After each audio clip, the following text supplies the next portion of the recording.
siang hari ini melalui kegiatan penyuluhan atau penerapan hukum ini merupakan kegiatan preventif atau pencegahan. Nah, kalau represif itu sudah masuk pada penyelesaian perkara yang pada umumnya secara konvensional itu melalui jalur peradilan. Termasuk juga restoratif justice. Ini adalah model atau bentuk penyelesaian perkara namun di luar peradilan. Kenapa ini saya agak penting dan perlu disampaikan kepada Bapak Ibu guru sekalian? Karena seperti kita tahunya kalau misalnya penyelesaian perkara itu harus sampai ke meja persidangan. Padahal sebenarnya ada pola penegakan hukum dengan metode restoratif justice ini. Ini sebenarnya lebih mengedepankan kepada aspek keadilan, lebih mengedepankan pada pemulihan keadaan supaya keadaannya menjadi seperti semula. Katakanlah misalnya di sekolah. Di sekolah ini syarat juga akan terjadinya konflik, misalnya antara pelajar, tawuran, perkelahian, atau mungkin ada perselisihan antara murid dengan guru atau wali murid dengan guru atau dengan pihak sekolah. Nah, inilah yang kita jaga supaya permasalahan-permasalahan tersebut tidak keluar dari sekolah dan bisa diselesaikan di dalam sekolah. Ambillah katakanlah contoh, ada murid satu dengan yang lainnya berkelahi. Sebenarnya untuk kepastian hukumnya, namanya perkelahian itu sudah termasuk ke pasal 351 yang unsurnya adalah penganiayaan. Kalau kita hanya mengedepankan aspek penegakan hukum dalam artian menegakkan aturan-aturan formil itu saja, maka perkara tersebut harus diselesaikan melalui jalur peradilan. Tetapi apakah melalui jalur peradilan itu akan memberikan manfaat baik untuk para pelaku maupun korban, terlebih buat sekolah? Dan justru sebaliknya, apalagi kalau pelajar itu masih dia menjadi siswa aktif. Nah, maka dari itu restoratif justice inilah kemudian yang menjadi solusi untuk memberikan rasa keadilan tidak hanya kepada si pelaku, termasuk juga kepada korban. Nah, untuk itu maka pihak sekolah harus menyelesaikan terlebih dahulu secara kekeluargaan dengan cara menghadirkan para keluarga korban maupun pelaku, kemudian cari win-win solusinya, cari aspek penyelesaiannya secara adil. Kalau korban biasanya dia menuntut pasti ganti rugi, kemudian si pelakunya pasti dia akan memberikan ganti rugi, dan yang paling penting adalah ada kata maaf dari si korban. Kalau tanpa adanya kata maaf, maka harus diselesaikan secara jalur peradilan. Seperti contoh misalnya yang sekarang lagi viral Bapak Ibu sekalian di SMA 7. Di SMA 7 itu kan ada kasus penusukan, dan kemudian itu yang menjadi korban sebenarnya tidak hanya korban yang ditusuk, tetapi kan juga nama baik sekolahnya. Kalau melalui jalur peradilan, otomatis masa depan anak-anak ini pasti akan terancam, apalagi mereka masih siswa aktif. Nah, itu bisa menggunakan pola atau model restoratif justice sepanjang memang tidak ada kepentingan umum yang terganggu. Kalau yang kasus yang di SMA 7 itu kan otomatis juga meresahkan masyarakat. Pasti masyarakat juga bertanya-tanya, masa perkara seperti itu tetapi kok didamaikan. Nah, itu juga tergantung dari korban. Sepanjang korban mau memaafkan, kemudian si pelaku juga bertanggung jawab, misalnya korban meminta ganti rugi, misalnya ganti rugi bisa dipenuhi, insya Allah perkara itu bisa diselesaikan, bisa dihentikan dengan metode RJ ini.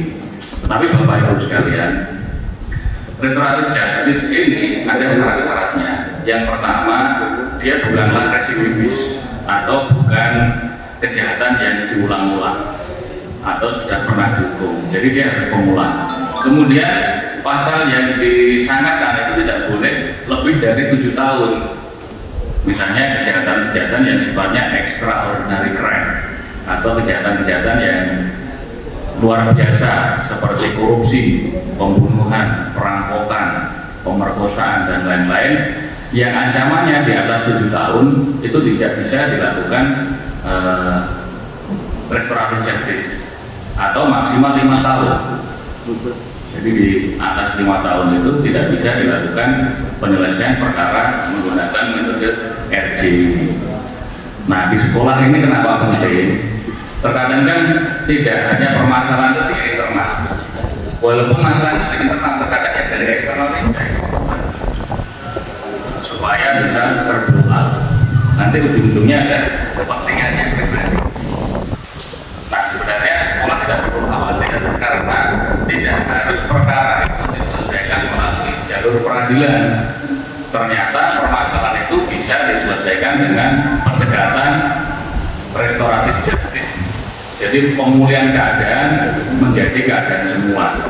Jadi keadaan hubungan misalnya antara murid dengan murid, hubungan antara murid dengan guru, atau mungkin guru dengan wali murid. Jadi dipulihkan kembali pasca adanya suatu peristiwa atau terkoyak setelah adanya suatu peristiwa.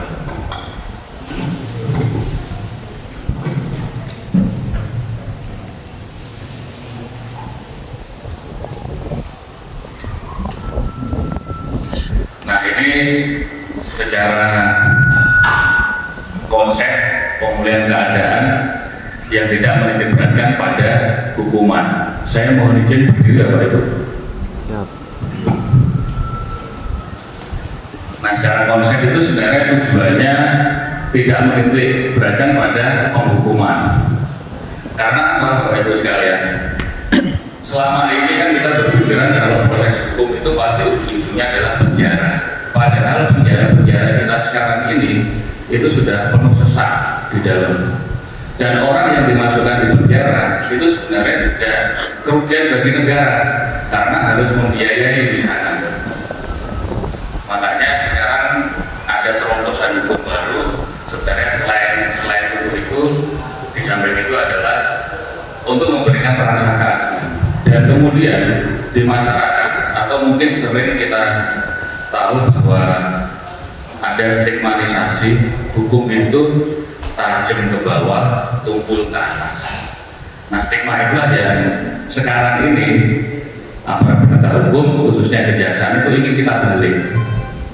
Sekarang ini banyak perkara-perkara besar yang kita tangani seperti misalnya perkara Jiwasraya yang kerugiannya sampai triliunan, kemudian BTS di Kementerian Kominfo, dan tidak melibatkan pejabat-pejabat level eselon 2 ke bawah, bahkan ada yang selevel menteri juga yang sudah kita tangani. Nah, kemudian ke bawah kita berusaha untuk humanis. Bisa dibayangkan Bapak Ibu sekarang, misalnya seorang nenek, dia tidak punya sanak famili, tidak punya pekerjaan tetap, apalagi warisan. Sedangkan dia harus tetap hidup untuk menghidupi kebutuhannya, sekedar untuk makan misalnya. Kemudian dia mencuri makanan milik tetangganya. Nah, apabila kita proses hukum, penegakan hukum, kepastian hukum itu kita jalankan, dia hanya nyuri karena lapar. Sedangkan kalau demi kepastian hukum, maka dia harus dihukum karena kan delik formalnya dia mencuri itu terbukti.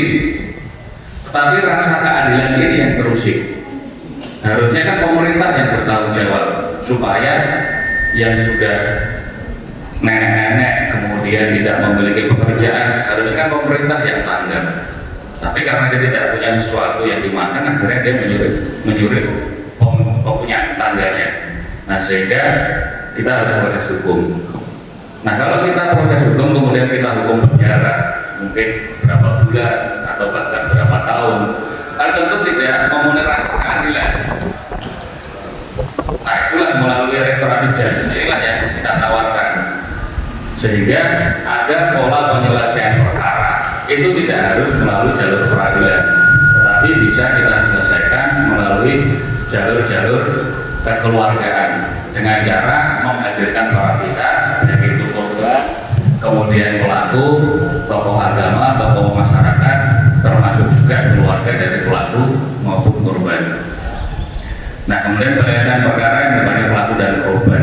Jadi intinya adalah kata maaf Bapak Ibu sekalian. Tapi bila ada, tapi mudah-mudahan tidak ada di sekolah Bapak Ibu sekalian. Kalau ada perkara antara anak dengan anak maupun dengan guru dan wali murid, ditawarkan solusi-solusi seperti ini. Jadi tidak harus langsung lapor ke kepolisian misalnya untuk dilakukan proses hukum, karena ini ada dasarnya.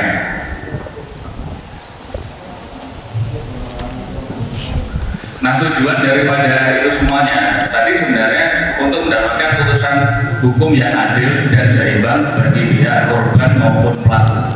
Jadi di APH ini Bapak Ibu sekalian, itu di polisian bisa melakukan RJ, di kejaksaan bisa melakukan RJ, di pengadilan pun juga bisa melakukan RJ. Perkara-perkara mungkin yang sudah dilakukan proses hukum sampai dengan dilakukan upaya paksa, misalnya penangkapan, penggeledahan, sampai dengan penahanan, selama itu belum dilimpahkan ke kami atau mungkin sudah dilimpahkan ke kami, belum dilimpahkan ke pengadilan, itu bisa kita hentikan dengan cara pendekatan restoratif justice tersebut, sepanjang kata kuncinya korban mau memaafkan. Nah, untuk memaafkan ini biasanya para pihak kita panggil, kita cari jalan tengahnya, kita cari win-win solusinya. Mungkin kalau perkara pencurian biasanya ya, sebenarnya yang diharapkan dari korban itu barangnya kembali. Jadi pemulihan kerugiannya itu sebenarnya yang diharapkan. Nah, nanti kalau misalnya pelaku mau bertanggung jawab untuk mengembalikan, korban juga sudah mendapatkan apa yang mungkin diambil oleh si pelaku itu, insya Allah jalan damai akan ketemu. Walaupun di kepolisian misalnya sudah dilakukan penahanan, misalnya sudah dilakukan penangkapan, tapi dalam mediasi tersebut kalau misalnya sudah berhasil mereka saling memaafkan, korban mendapatkan ganti rugi, kemudian pelaku juga memberikan ganti rugi, mereka sepakat damai, insya Allah perkara itu dihentikan, tidak sampai dibawa ke pengadilan.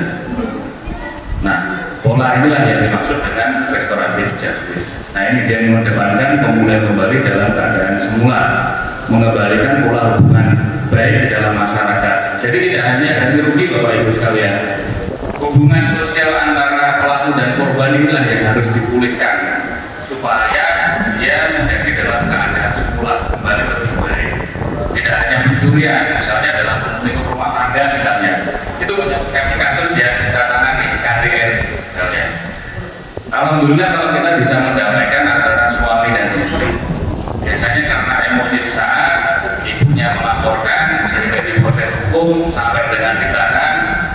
Nah lama-kelamaan mungkin ibu atau suaminya bertobat, tidak akan mengulangi lagi, maka insya Allah masih ada jalan damai, tidak perlu kita bawa ke pengadilan.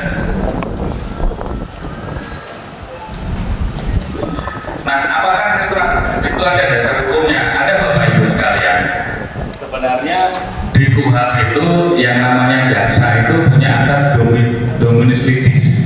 Jadi dia selaku pengendali perkara. Kalaupun ada perkara misalnya dari kepolisian, ditimbang-timbang, kalau misalnya tidak ada kepentingan umum yang terganggu, kalau perkara itu dilimpahkan ke pengadilan, justru ada rasa keadilan yang tumbuh dan berkembang di masyarakat itu yang terusik, maka jaksa bisa menyelesaikan perkara itu tidak harus dibawa ke jalur peradilan gitu. Nah kemudian dalam pelaksanaan kita ada hukumnya, yakni Peraturan Jaksa Agung nomor 15 tahun 2020, kemudian pedoman nomor 18 tahun 2021, dan sampai dengan hari ini sudah ribuan perkara yang bisa diselesaikan dengan menggunakan metode restoratif justice ini, dan alhamdulillah respon masyarakat cukup bagus sekali, dan ini menjadi pengungkit atau salah satu faktor kejaksaan saat ini mendapatkan apresiasi pertama untuk penegak hukum dan ketiga bagi semua lembaga negara, karena salah satu faktornya adalah adanya restoratif justice ini. Jadi untuk penegak hukum menjadi lembaga yang paling dipercaya saat ini. Penuntut umum berwenang menuntut perkara demi kepentingan hukum karena alasan telah ada penyelesaian perkara di pengadilan. Kemudian penyelesaian perkara di luar pengadilan untuk tindak pidana tertentu dengan maksimum denda bayar sukarela atau telah pemulihan keadaan semula melalui RJ. Nah, ini syarat-syaratnya Bapak Ibu supaya tidak masuk ke sel penjara ini. Tersangka baru pertama kali melakukan tindak pidana, kemudian tindak pidana denda atau ancaman dengan pidana penjara 5 tahun. Ini untuk dewasa, tetapi kalau untuk anak-anak itu maksimal 7 tahun. Jadi bisa dilakukan diversi atau restoratif justice. Kemudian tindak pidana dengan nilai barang bukti atau nilai kerugian yang ditimbulkan akibat dari tindak pidana tidak lebih dari 2.500.000. Misalnya pencurian, kalau kerugiannya itu tidak lebih dari 2.500.000 itu bisa diselesaikan. Tetapi seiring dengan perkembangan zaman, jadi hukum itu kan tidak statis tapi dinamis. Untuk kerugian negara ini tetap bisa kita lakukan RJ, tetapi harus ada alasan hukum yang kuat. Misalnya kerugiannya atas 2.500.000, katakanlah 50 juta atau 100 juta. Tetapi kalau misalnya kita menganggap bahwa tidak ada kepentingan umum yang mendesak sehingga perkara itu harus dibawa ke pengadilan, insya Allah tetap bisa. Tetapi untuk menghentikan itu kita harus ekspos dengan pimpinan di Kejaksaan Agung, harus mendapatkan persetujuan atau rekomendasi pejabat yang ada di sana. Tata cara perdamaian, penuntut umum menawarkan upaya perdamaian kepada korban dan tersangka atau pelaku. Jadi perdamaian itu tidak boleh dilakukan secara maksa. Misalnya dia mau damai, ternyata di belakang dia mengancam, kalau misalnya kalau nggak damai nanti keluargamu itu akan saya misalnya bunuh dan lain sebagainya. Tidak boleh seperti itu. Jadi upaya perdamaian itu memang tergerak dari keinginan para pelaku dan korban, dari pelaku maupun korban. Tidak boleh ada tekanan, paksaan atau intimidasi. Kemudian upaya perdamaian dilakukan pada tahap penuntutan, yaitu pada saat penyerahan tanggung jawab atas tersangka dan barang bukti. Bapak Ibu sekalian, bahwa untuk perkara pidana umum itu yang melakukan penyelidikan, dan penyidikan adalah kepolisian maupun penyidik PPNS. Sedangkan jaksa tugasnya adalah menuntut, jadi membawa perkara itu ke pengadilan. Nah, sebelum dibawa ke pengadilan, perkara itu kan dilakukan penyidikan terlebih dahulu oleh pihak kepolisian. Jadi di penyidikan itu sudah bisa melakukan upaya paksa, jadi sudah pro justisia. Jadi di situ polisi sudah bisa nangkep, menahan, nyita, termasuk juga menetapkan tersangka. Sebenarnya sudah ada upaya paksa. Nah, ketika dilimpahkan ke kejaksaan, walaupun sudah ditahan, perkara itu masih bisa dihentikan, tapi dengan syarat-syarat yang tadi itu. Misalnya si pelaku atau tersangka ini sudah ditahan, kemudian berkas perkara yang dikirimkan dari kepolisian kejaksaan itu syarat formal material sudah lengkap, sehingga kewajiban kepolisian misalnya menyerahkan tersangka dan barang bukti itu ke kejaksaan. Nah, kemudian kejaksaan menganggap bahwa perkara ini tidak ada kepentingan yang mendesak, tidak ada kepentingan umum yang terganggu apabila perkara itu dihentikan. Nah, jaksa punya inisiatif untuk memanggil para pihak, mendatangkan korban, mendatangkan pelaku, tokoh agama, tokoh masyarakat, keluarga korban, keluarga pelaku, kita panggil, kita diskusi, kita mediasi. Apabila ada titik temu dan jalan keluarnya yang paling pokok korban ini mau memaafkan, maka perkara itu bisa dihentikan. Dan itu bukannya tidak ada dasar hukumnya, ada dasar hukumnya. Karena jaksa memiliki asas dominus litis, jadi pengendali perkara, penentu delik, dia bisa menimbang apakah perkara itu layak atau tidak layak dibawa ke pengadilan. Nah, tadi ini upayanya ganti rugi, pemulihan keadaan, cara pendamaiannya ada JPU atau jaksa, kemudian tokoh agama, tokoh masyarakat, pelaku, korban. Tujuan upayanya adalah untuk perdamaian. Nah, ini prosedur penyelesaian penghentian penuntutannya. Karena awalnya perkara itu biasanya ada laporan dari masyarakat, tapi ada juga temuan, karena tidak semua tindak pidana itu merupakan delik aduan, ada juga delik formil. Ada atau tidak ada pengaduan dari korban, aparat penegak hukum itu bisa melakukan proses kalau itu deliknya adalah delik formil. Kecuali kalau tidak aduan, memang harus ada aduan dari para korban, misalnya perzinahan atau penghinaan, itu harus ada korban. Karena tidak mungkin kalau misalnya ada perkara penghinaan tidak ada korbannya, kan pasti ada korbannya, jadi harus ada aduan. Tetapi bisa juga bukan delik aduan, penganiayaan misalnya. Penganiayaan itu walaupun korban tidak mengadukan, tetapi aparat penegak hukum bisa melakukan proses hukum. Nah, kemudian setelah ada laporan atau temuan, dilaporkan kepada pihak aparat penegak hukum. Dalam hal ini kalau perkara tindak pidana umum kan kepolisian penyelidikannya. Ketika dia dilakukan penyelidikan, menganggap bahwa peristiwa itu merupakan peristiwa pidana, kemudian dianggap bahwa itu cukup bukti, maka statusnya akan ditingkatkan ke tahap penyidikan. Nah, di tahap penyidikan inilah kepolisian bisa melakukan upaya paksa. Di situ boleh melakukan penyitaan, boleh melakukan penggeledahan, kemudian boleh melakukan penahanan, termasuk juga penetapan tersangka. Ketika penyidikan sudah dilakukan, kemudian sudah masuk pada proses pemberkasan, berkas perkara itu nanti akan dikirim ke kejaksaan. Kemudian jaksa meneliti berkasnya, apakah syarat formil dan material di dalam berkas itu layak untuk diterbitkan P21. P21 itu berkas perkara dinyatakan lengkap. Kalau misalnya berkas perkara dinyatakan lengkap, maka kewajiban penyidik ini nanti akan menyerahkan tersangka maupun barang buktinya. Nah, disitulah letaknya jaksa akan mempunyai kewenangan apakah perkara ini layak untuk dibawa ke pengadilan atau dihentikan.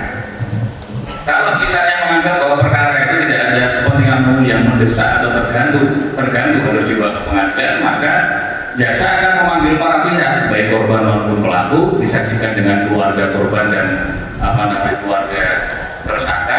Begitu juga dengan tokoh agama, tokoh masyarakat sekitar yang kita hadirkan, kita mediasi di situ.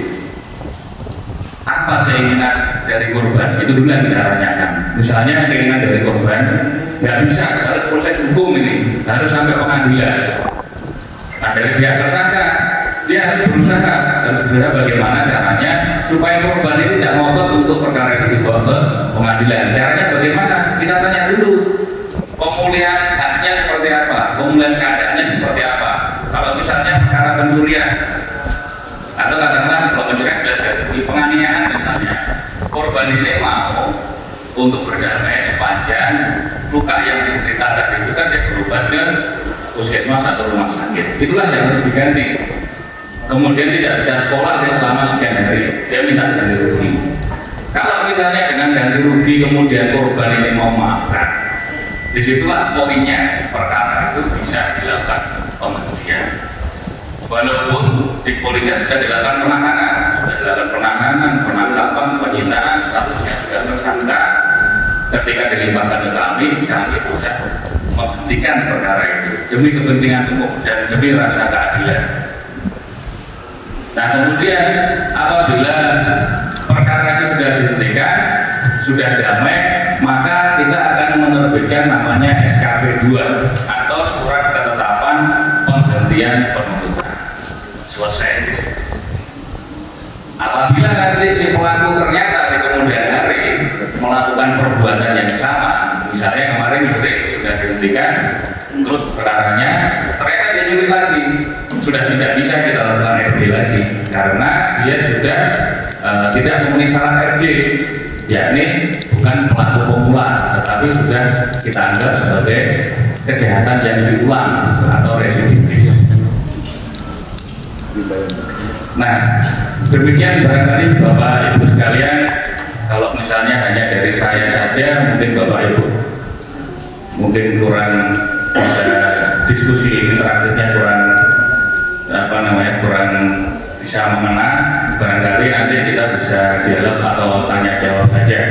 Pada intinya Bapak Ibu sekalian, kenapa materi ini perlu kita sampaikan, karena pengalaman saya juga banyak dulu di Jawa ketika saya bertugas di kepala sekolah dan guru-guru itu banyak keluhan. Biasanya dia ada friksi dengan wali murid, friksi dengan kawan-kawan kita yang di NGO. Itu tidak lain karena adanya permasalahan di sekolah. Bahkan dulu saya pernah juga nyidangkan perkara itu, karena dari satu sekolah dia ada anaknya mungkin yang berbuat asusila, kemudian ada orang luar, dia pengen masuk, dia pengen memblow up informasi itu. Tujuannya apa? Supaya nama sekolahnya itu jelek. Dia mau berdamai dengan catatan memberikan imbalan. Kan sudah nggak baik itu. Nah kemudian revisi, kalau misalnya tujuannya supaya mereka kapok, kita proses hukum. Tapi kalau tujuannya supaya damai, tidak lagi mengganggu, ayo kita buktikan. Tapi dengan catatan harus proses hukum dulu. Jadi dilakukan proses hukum dulu. Ketika di kepolisian diproses, kemudian dibawa ke kami mediasi. Karena tujuannya kan supaya dia jerah juga, supaya ada efek jerah. Jangan seperti itu cara cari makannya. Jangan mengancam, jangan memeras, jangan mengintimidasi. Kan dia memeras, mengintimidasi kan supaya mendapatkan sesuatu sebenarnya. Bukan kepentingan untuk kebaikan sekolah atau muridnya, bukan untuk itu. Nah ketika ada RJ ini bisa kita damaikan, dan alhamdulillah dia sudah tidak lagi melakukan intimidasi atau pemerasan di sekolah seperti itu. Nah barangkali apabila ada hal yang seperti itu, monggo bisa dilakukan pola yang seperti tadi itu, RJ baik antar siswanya atau antar siswa dengan guru atau guru dengan wali murid. Juga pernah ada dulu masuk ke kami RJ kan antara murid dan guru, mungkin cara mendidiknya antara guru satu dengan yang lain berbeda. Di situ ada kontak fisik. Nah ini membuat keluarga murid ini tidak terima sehingga dilaporkan. Kalau misalnya tidak ada RJ ini, barangkali itu sudah sampai ke meja hijau, sampai persidangan. Nah ketika sampai persidangan, apalagi sampai dengan penjara, hubungan antara korban atau antara siswa dengan guru ini pasti tidak akan baik. Hubungan antara guru dengan orang tua siswa juga tidak akan baik. Tetapi kalau kita bisa hadirkan pola pendekatan restoratif justice, mendekatkan keadilan, kemudian memulihkan keadaan, itu akan lebih bermanfaat. Barangkali itu saja Bapak Ibu guru sekalian, kurang lebihnya mohon maaf. Jadi kalau nanti ada tanya jawab atau diskusi, monggo silakan. Demikian saya akhiri. Bila taufiq wal hidayah. Wassalamualaikum warahmatullahi wabarakatuh. Waalaikumsalam warahmatullahi wabarakatuh.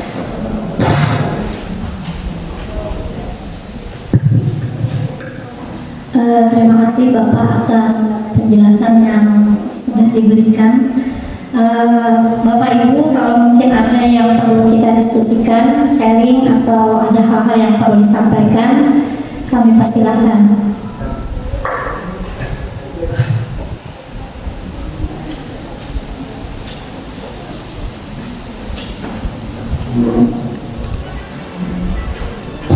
Bantu moderator Bapak Ibu. Monggo Bapak Ibu.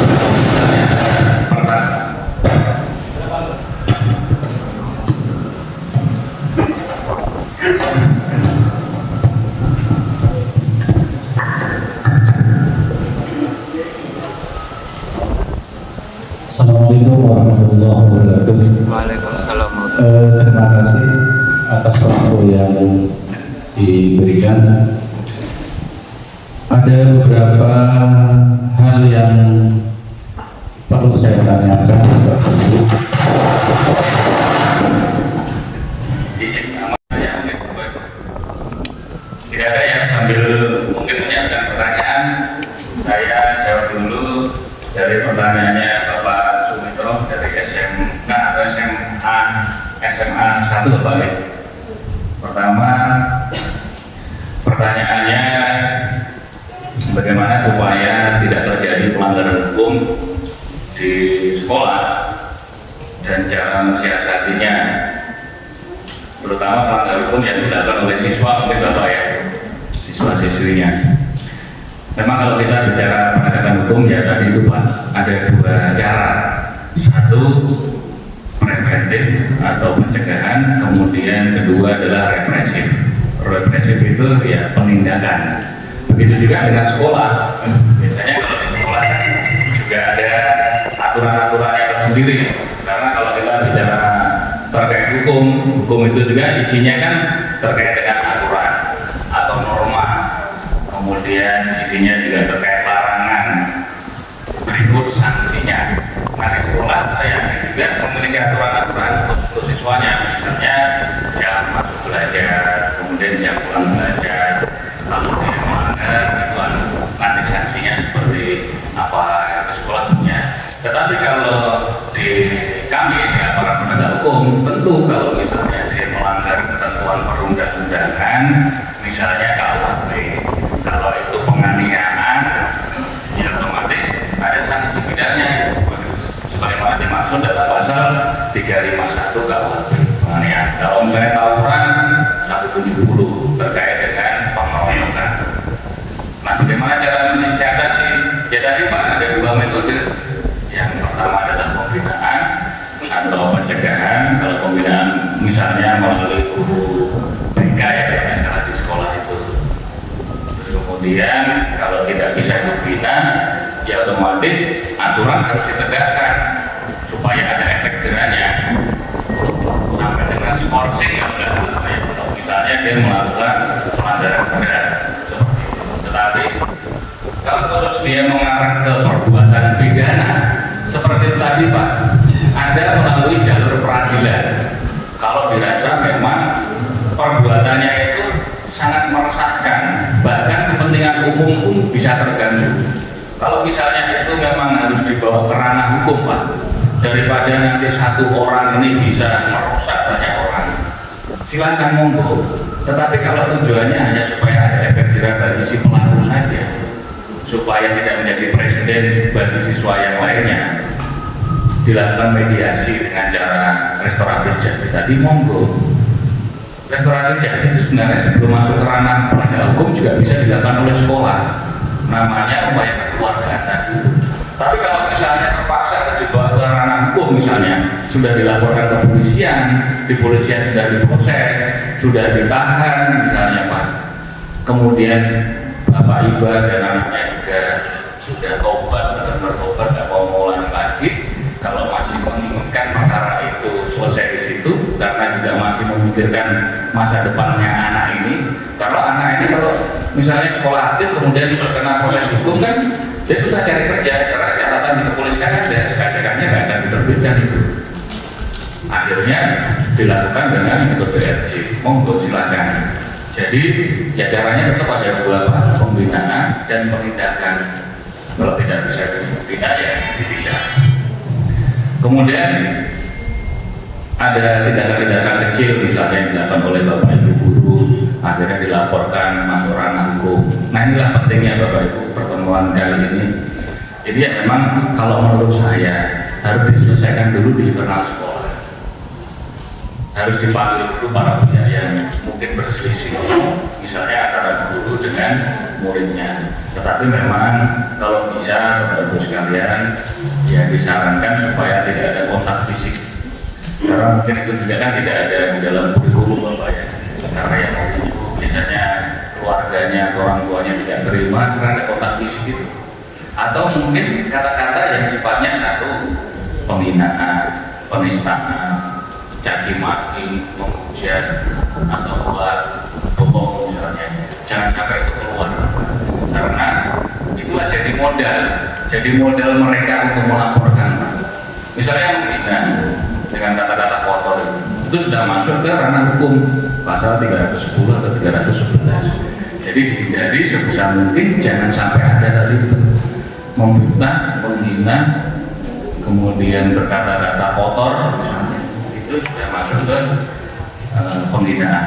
Atau mungkin tidak terucap secara fisik melalui medsos, itu lebih parah lagi Bapak Ibu, itu sudah masuk ke kategori pelanggaran undang-undang informasi dan transaksi elektronik ITE, dan ada sanksi hukumnya, misalnya pencemaran nama baik itu aja. Itu ancaman pidananya maksimal 3 tahun, kan cukup berat sekali. Hanya sekedar iseng misalnya, karena mulutnya nakal, carilah IG-nya, di situ dia dikata-katain dengan kata-kata kotor, jangan seperti itu. Lebih baik gentle saja, panggil saja supaya dia tidak mengulangi lagi perbuatannya. Memang Bapak Ibu, mohon maaf kalau hanya berkata-kata seperti saya mungkin nampaknya mudah, tapi Bapak Ibu sekalianlah yang mengalami, mungkin tidak semudah mereka sampaikan. Karena ya teman-teman saya di lapangan, ya mungkin teman-teman guru, kebetulan saya kan lebih tenis Bapak Ibu, itu sama kepala sekolah, sama guru-guru yang sering sharing gitu. Tapi ya kita saling menasihati saja, jangan sampai Bapak Ibu guru ini akhirnya emosi tidak terkendali, ada kontak fisik, ada kata-kata kotor, akhirnya masuk ke ranah hukum. Jangan sampai, lebih baik dikontrol itu. Nggak ada salahnya kalau kita bersahabat seperti itu.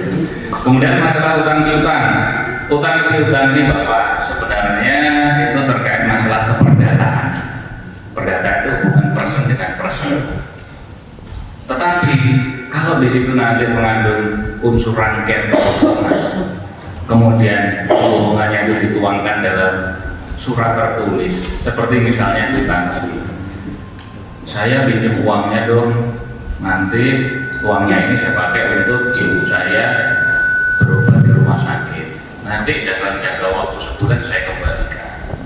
Akhirnya setuju karena kasihan, diberikanlah pinjaman. Oke, saya berikan pinjaman 1 bulan ya, kemudian diberikanlah kwitansi.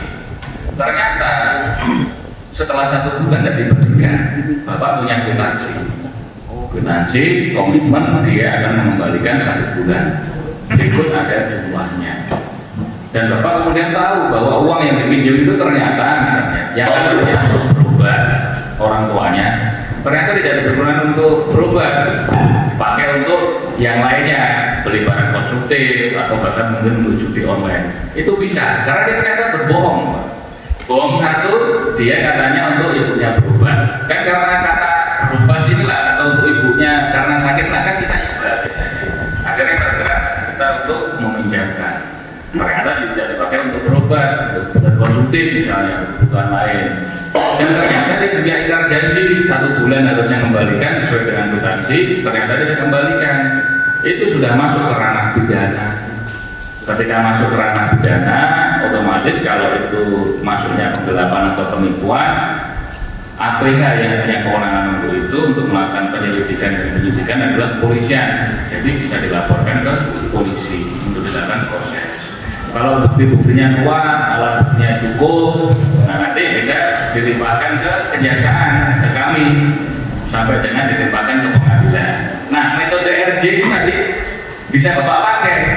Karena apa? Tujuannya kalau hutang piutang awalnya sebenarnya korban ini kan harapannya nggak perlulah mereka di penjara, yang penting uang saya bisa balik. Nah, Bapak pergunakanlah APH itu untuk melakukan mediasi.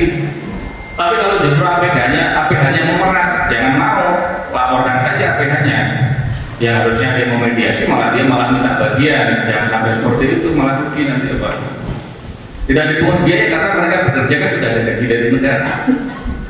Kalau bisa justru mereka membuat keadaan menjadi lebih baik, kembali dalam keadaan semula, dipulihkan haknya si korban ini. Kemudian tersangka juga kalau bisa jangan sampai masuk ke penjara. Dan itu pun hanya dari korban. Kalau korban dia setuju atau sepakat memaafkan, kemudian dia mendapatkan ganti rugi, tidak perlu diproses hukum, ya monggo silakan.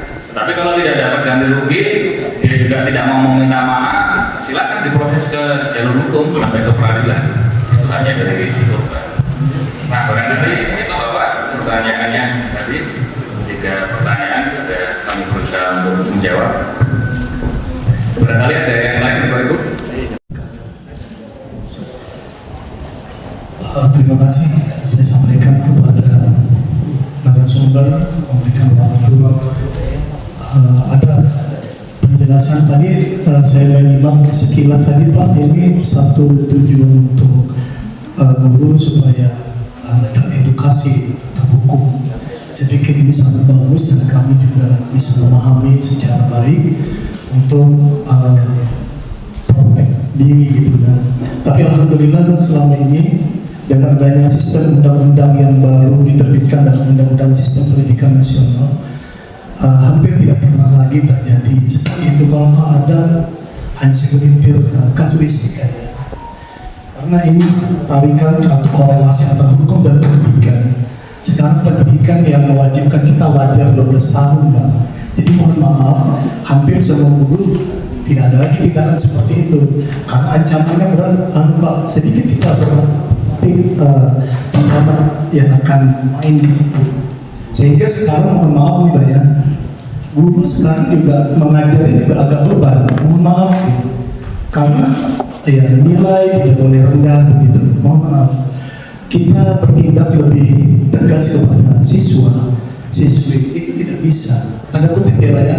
Nah inilah bagaimana supaya siswa itu dapat dibimbing dengan kemampuan guru. Tapi takutan guru terhadap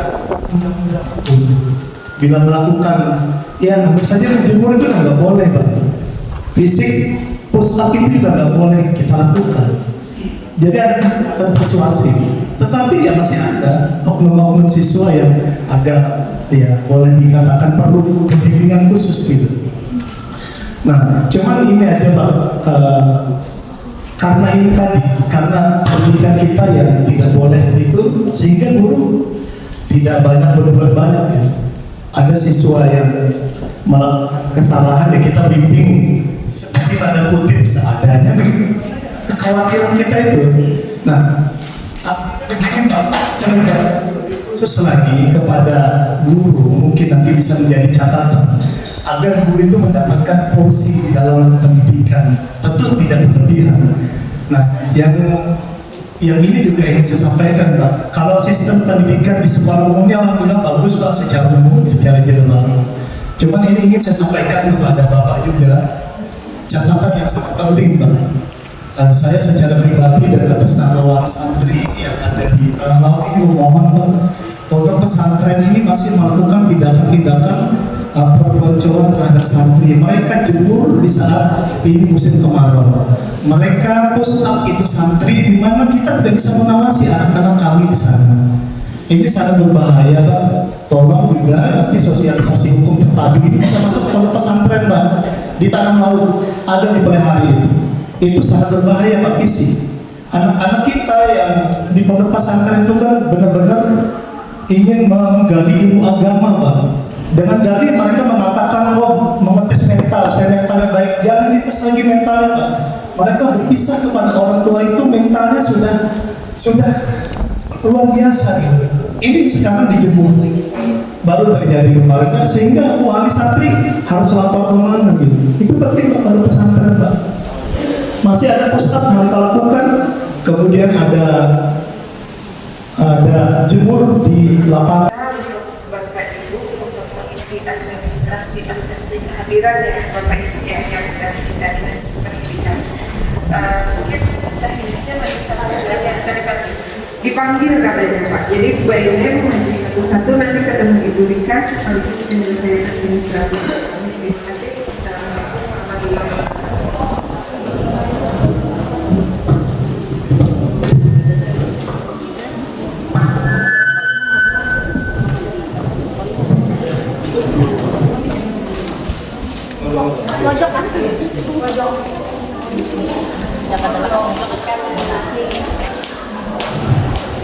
Mantap. Foto atau video ini? Lama-lama toh Pak. Maka semalam ganda pasangannya.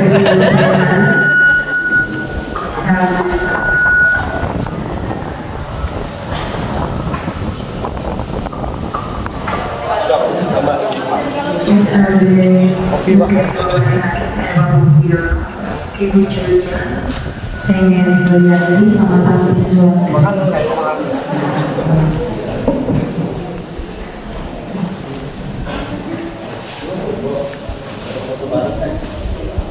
Boleh.